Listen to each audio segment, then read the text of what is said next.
Says Jake, we're at $160 to yen. What is the domino theory here? How will we know when the reverse carry trade is happening for real? So last time, you'll see the Bank of Japan intervene. They will have to raise interest rates. So they will come out, their currency will strengthen against the dollar and we will fall away from that. You'll then start to see markets collapse. You'll start to see the Nikkei have effects with that. You'll see the S&P and the other markets here domestically start to go down.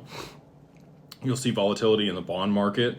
You'll see bond yields spike here domestically in the US because there will be a ton of selling pressure on those bonds. And that's when the banks will have to step in and start issuing stable coins to be able to soak up that demand or drive that demand to be able to soak up all those treasuries flowing onto the market and stabilize the yield in the bond market.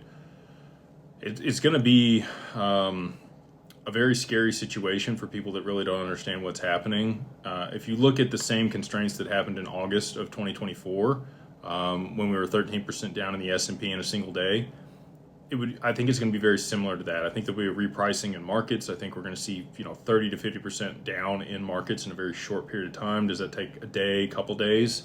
I don't know what it's going to be. I think that they'll step in quickly, right? And I think that's when you're going to see the BlackRock roll out their ETF for XRP, and many other people start piling on and start using XRP. I think that there could be implications for Tether.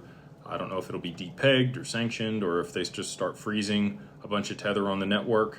And so people, run away from it. Jim Rickards has talked about, people losing trust in stablecoins as a whole if Tether had some issues, and then other stablecoins going illiquid, because a lot of people that have, I've talked to over the years are like, well, I'm going to try to buy when it's fallen. And I'm like, I really don't think you're going to be able to. I think that, exchanges are going to lock up. I think that networks are going to lock up. I think there's going to be a lot of problems. So, I just continue to dollar cost average, continue to buy when I can, and hold that in institutional custody and wait on it to rip. We already have, partners available to be able to borrow against your XRP at reasonable interest rates. We're going to be announcing some cool new ways to hedge downside risk and volatility for those loans tonight with Arch Lending, who is our partner that's helped sponsor the event that we're hosting for the mastermind. So excited to be doing that with them, and I'm sure that we will talk about those products as soon as they've announced that I'll be able to talk about it here. But the interest rates are coming down and they're going to be able to hedge downside risk, which is awesome. And I think that's going to be the first avenue most people explore to be able to borrow against their XRP and get some liquidity.